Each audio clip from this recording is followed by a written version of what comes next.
इथे तयार आहे गरमागरम चविष्ट असा पाया सूप। तर या थंडीच्या महिन्यामध्ये असं गरम गरम सूप पिल्याने जे काय आपल्याला सर्दी खोकला कंबरदुखी सारख्या आजारांवरती आराम पडतो। चला बघूया कसं बनवायचं ते। स्वागत आहे तुमचं माझ्या मनीषाज रेसिपी युट्यूब चॅनलवर। इथे आज आपण बनवणार आहोत पाया सूप। याच्या आधी मी पाया सूपची रेसिपी टाकलेली आहे, तर आज थोडे अजून वेगळ्या पद्धतीने आपण हा पाया सूप बनवणार आहोत। तर इथे मी छोट्या साईजचे 8 पाय घेतलेत आणि ते स्वच्छ 2-3 पाण्यात धुवून घेतलेत।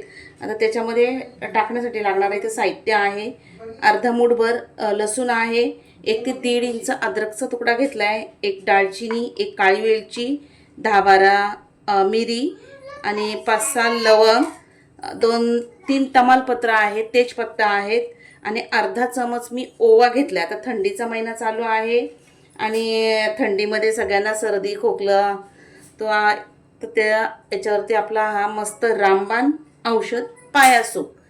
तर आपण ह्या खलबत्त्यामध्ये हा लसूण अद्रक थोडा टेचून घ्यायचा आहे। आपल्याला काय बारीक पेस्ट वगैरे नाही करायची आणि हा अद्रक पण मी असंच टाकतेय तो, आणि आपल्याला जरी सर्दीचा खोकल्याचा त्रास असेल तो पण कमी होतो हा पाया सूप पिल्याने। तर इथे मी असं थोडासा रफच अद्रक लसूण टेचून घेतलाय। तर चला मी गॅसवर कुकर ठेवलेला आहे। तर मध्ये मी आधी 2 ते 3 चमचे इतकं साजूक तूप टाकून घेतेय। तुम्हाला पाहिजे तुम्ही तूप नसेल टाकायचं तर तेल पण टाकू शकता। आणि लगेचच आपण हा अद्रक लसूण त्याच्यामध्ये टाकून घ्यायचा आणि अद्रक लसूणच्या सोबतच आपण हे जे खडा मसाला घेतलेला आहे तोही टाकून घेऊया। ओवा मी अर्धा चमचच टाकलेला आहे। याला थोडासा आपल्याला परतून घ्यायचा आहे, याला जास्त परतायचा नाहीये, याचा कच्चा।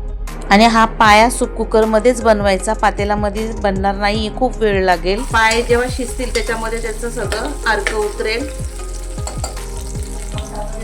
अर्धा चमच हळद आणि अर्धा चमचा मी धनेपूड टाकतेय।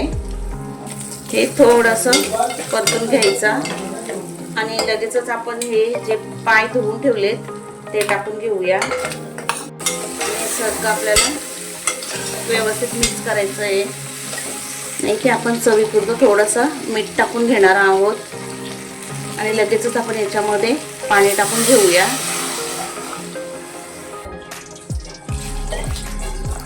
इथे पाणी तुम्हाला सूप किती पाहिजे त्याच्यानुसार तुम्ही त्याच्यात पाणी ऍड करू शकता। इथे 2 ते 2.5 ग्लास मी पाणी टाकतेय आणि आता कुकरचं झाकण लावून छान आपण अर्धा तास मीडियम गॅसवरती 7 ते 8 शिट्ट्या करून घ्यायच्या। मी कुकरचं झाकण लावून मीडियम गॅसवरती 7 ते 8 शिट्ट्या करून घेते। तर इथे कुकरच्या जवळजवळ 8 शिट्ट्या झालेल्या आहेत आणि तुम्ही पाहू शकता पाया सूप तयार झालाय। तर मी एका प्लेटमध्ये तुम्हाला घेऊन दाखवते पाय शिजलेत ते। आणि हा पाया सूप निरोगी लोकांसाठी तर आहेच चांगलं, पण आजारी लोकांसाठी, डिलिव्हरी झालेल्या महिलांसाठी हा पाया सूप खूप चांगला आहे। याच्याने कंबरदुखी, तुमची गुडघेदुखी, जे काही सांधेवातांचा वगैरे त्रास आहे त्याच्यावरती खूप छान काम करतो। तर इथे तुम्ही पाहू शकता मस्त असे पाय शिजलेले आहेत आणि ते पाय चांगले शिजले तेव्हाच ते सूप पण चांगला होतो आणि टेस्टी लागतो। तर इथे गरमागरम पाया सूप मी वाटीमध्ये काढून घेते आणि वरतून थोडीशी मी कोथिंबीर कट करून घेतलेली आहे। तुम्हाला कोथिंबीर जर आवडत नसेल नाही टाकली तरी चालेल, तर ती टाकून घेते। आणि तुम्ही बघू शकता इथे आपला तयार आहे पाया सूप। तर असा हा पाया सूप मस्त गरम गरम तुम्ही या थंडीच्या दिवसामध्ये घेऊ शकता।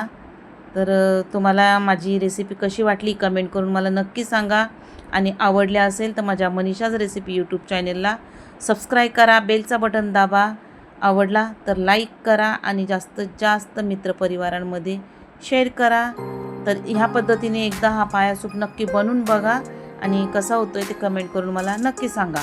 तर चला पुन्हा भेटूया अशाच एखाद्या जबरदस्त आणि मस्त रेसिपीसोबत. तोपर्यंत मस्त खा आणि मस्त रहा.